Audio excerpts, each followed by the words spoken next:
Oi, gente, tudo bem? Meu nome é Clarinha e sejam bem-vindos a mais um episódio do Interespectrando. No episódio de hoje, que talvez vocês tenham notado para quem assiste do YouTube e não do Spotify, uma diferença aqui no cenário, na ambientação e também na qualidade da imagem, porque eu tava gravando a maioria dos episódios com a câmera do meu iPad, porque o meu iPad tem muito mais armazenamento sobrando, mas dessa vez eu fiz um esforcinho para ver como ficava a qualidade na câmera do celular. Hoje é domingo, dia 7 de julho. Como vocês podem ver, eu sou péssima com datas e esse é o segundo episódio que eu erro. Hoje, na verdade, é dia 6 de julho. Hoje eu vim falar sobre uma das coisas que tem lotado a minha cachola de pensamentos essa semana. E para quem não acompanha aqui os episódios e não sabe, nesses episódios, de modo geral, eu tenho falado de coisas que estão na minha cachola nos últimos dias de uma forma mais livre. Essa semana eu tenho pensado muito sobre o seguinte ponto: será que a gente é quem a gente nasceu já? Tipo assim, a gente é aquilo que a gente já nasceu daquela forma? Ou a gente é aquilo que a gente se torna? Por que eu tive esse insight? Porque eu também elaborei, nesses últimos dias, a seguinte frase: como que a gente pode existir no futuro se a gente não existiu no passado? Eu não sei se isso faz muito sentido na cabeça de vocês, mas na minha fez.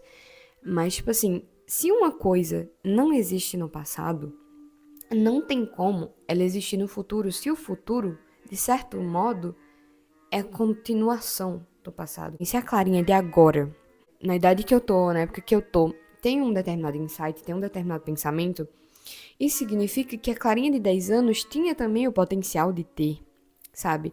Porque a Clarinha de agora é indissociável da do passado. Se a de agora existe, a do passado tinha que existir. Se a do passado tinha que existir, é porque a de agora existe. E aí eu fico pensando sobre isso, sobre o quanto a gente pensa que às vezes a gente, tem que se reinventar, né? Como fala o Sartre, ele fala, né, que para ser livre a gente tem que se reinventar porque não existe uma essência humana. Mas eu penso sobre isso no sentido de que às vezes a gente tem a nossa essência, de certo modo, eu não sei se eu chamaria isso, porque eu acho que a essência é muito reducionista em meio ao que é a complexidade da vida humana. Mas eu penso que cada um tem suas particularidades e, como eu falei no vídeo, num dos vídeos aí, acho que antes do último, né, no penúltimo vídeo que eu fiz, é que todos nós somos mini universos, então todos nós temos nossas particularidades e a gente nunca vai se conhecer por inteiro, porque a gente nunca vai saber tudo que a gente é, né? Então a partir disso eu também penso que a gente também tem nossas particularidades e nossas questões individuais. Vou falar um exemplo, tipo assim, experiência pessoal, que é nas vezes que eu me peguei me distanciando daquilo que eu genuinamente gosto, daquilo que eu genuinamente sinto, que é sobre mim e que é sobre aquilo que eu quero me tornar. Quando eu sinto que eu tô me distanciando disso, ou que eu estou me colocando em situações que não estão alinhadas com aquilo que eu quero ser, eu sinto que eu tô me perdendo do que eu sou, me perdendo de mim mesma, me perdendo do que eu quero me tornar, sabe? Me distanciando do que é ser eu. E aí eu penso que, de certo modo, se reinventar, na verdade, é desconstruir aquilo que inventaram para nós. Que, na verdade, aquilo que a gente pensa que é, aquilo que a gente guarda muito na cabeça e quer defender com unhas e dentes, é aquilo que, na verdade, construíram para nós e não o que a gente realmente é. E eu acho que isso que a gente realmente é sempre esteve ali de algum lugar, em algum lugar, de alguma forma, de algum modo. Porque é estranho pensar sobre isso e achar que, tipo assim, lógico, a gente é muito influenciado pelo meio, pelo externo, mas sempre, pelo menos na minha experiência, sempre tem alguma coisa que me chama, que sempre foi muito eu, sabe? Que, tipo, a mesma chama que eu sinto hoje é a que eu sinto quando eu era criança.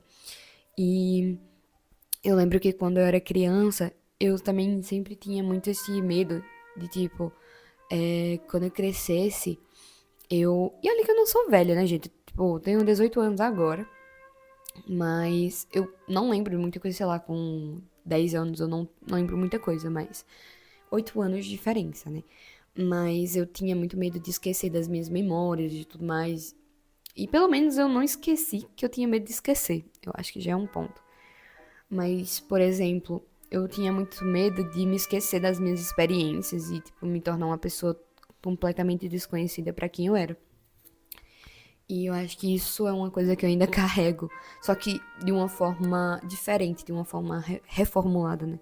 A partir do que eu falo, dos meus insights, dos meus pensamentos e da forma que eu me expresso no mundo desde sempre, eu sempre questionei muito meu lugar no mundo, os meus papéis.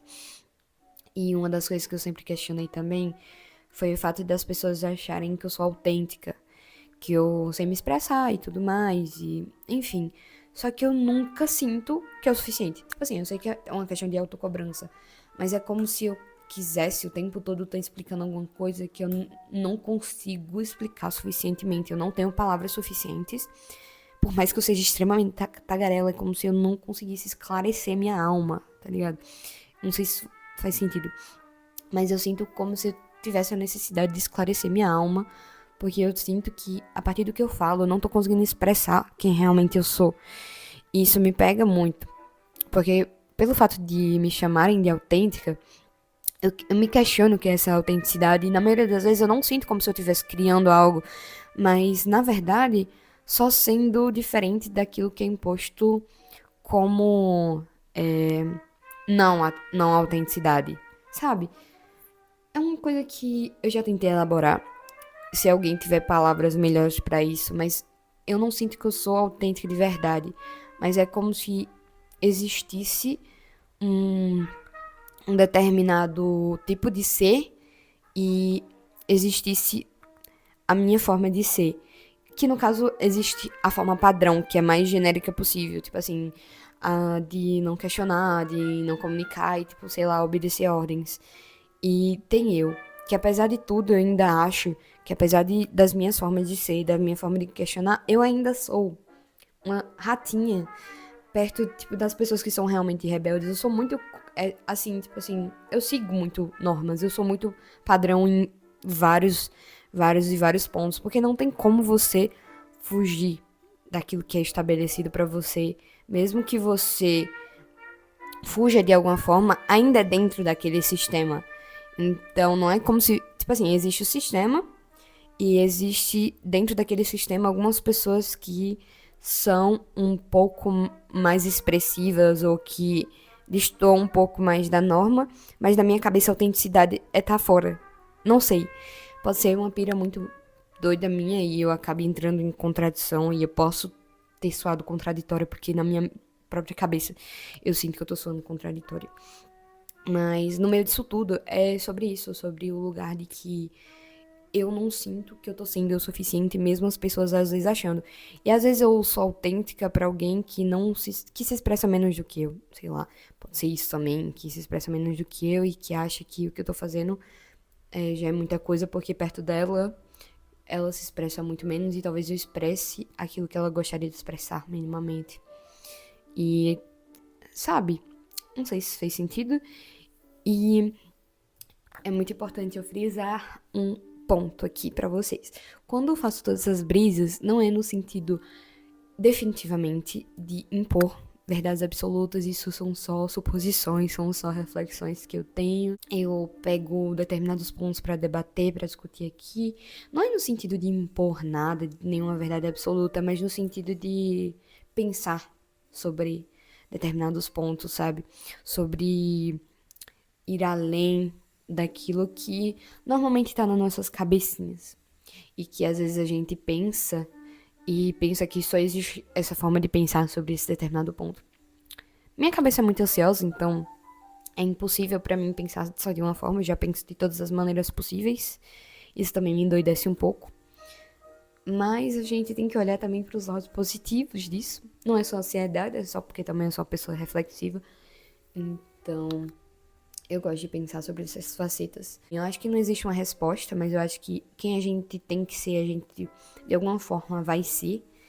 Não sei se é algo místico, algo espiritual nisso, né? Tem uma relação também. Mas eu acho que a gente é chamado, de alguma forma, para aquilo que nos toca. E nossa alma meio que grita para aquilo, mesmo que por convenção social ou por padrões estabelecidos ou padrões pré-estabelecidos, a gente tem que se distanciar disso para se encaixar, né? Então, quando a gente pensa sobre isso, é também uma forma de liberdade você não se encaixar. Talvez, se você está assistindo esse episódio, você não seja uma pessoa que se encaixa muito bem, porque a maioria dos meus conteúdos são para pessoas que não se encaixam, acredito. Eu falo muito sobre isso, de possibilidades de existência, então eu acredito que sim, né? E talvez se você seja uma pessoa que se encaixa até demais, seja uma forma de você questionar esse seu lugar no mundo, se você tá vivendo da forma que você gostaria de viver de fato, ou se só tá seguindo um script que nem foi você que escolheu e nem ajudou a escrever sobre ele. Eu acho que é isso. Eu acho que eu falei o bastante por hoje. A minha memória simplesmente decidiu acabar no final do episódio. Mas eu espero que vocês tenham gostado. Um beijo e até o próximo. Tchau!